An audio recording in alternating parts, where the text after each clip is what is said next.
Vision 2030, madini ni maisha na utajiri.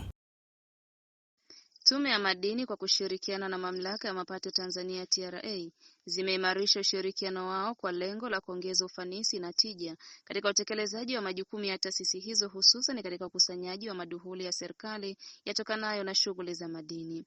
Akifungua kikao kazi cha kuhusisha mkataba wa makubaliano MOU leo Disemba 18, 2025 katika ukumbi wa Tanzanite uliopo ofisi za Tume ya Madini jijini Dodoma, mkurugenzi wa utawala na rasilimali watu wa Tume ya Madini Nsajigwa Kabigi amesema ushirikiano huo unatarajiwa kuleta matokeo chanya katika utekelezaji wa majukumu ya taasisi hizo kwa mwaka wa fedha 2025 kwa 2026.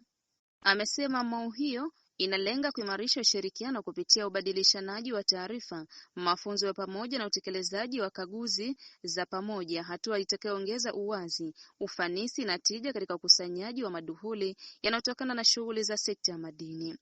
Amesema kwa kutambua mchango mkubwa wa TRA katika kufanikisha majukumu ya serikali, Tume ya Madini iliona umuhimu wa kuimarisha ushirikiano huo kupitia MOU itakaowezesha kubadilishana taarifa, kufanya mafunzo na kaguzi za pamoja.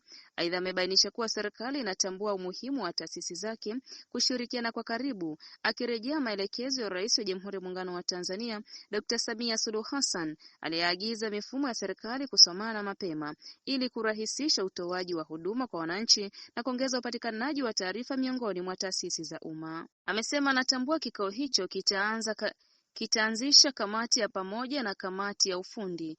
Amewasisitiza watakaoteuliwa kutekeleza majukumu yao kwa weledi na uwajibikaji ili kuhakikisha malengo ya ushirikiano huo yanafanikiwa.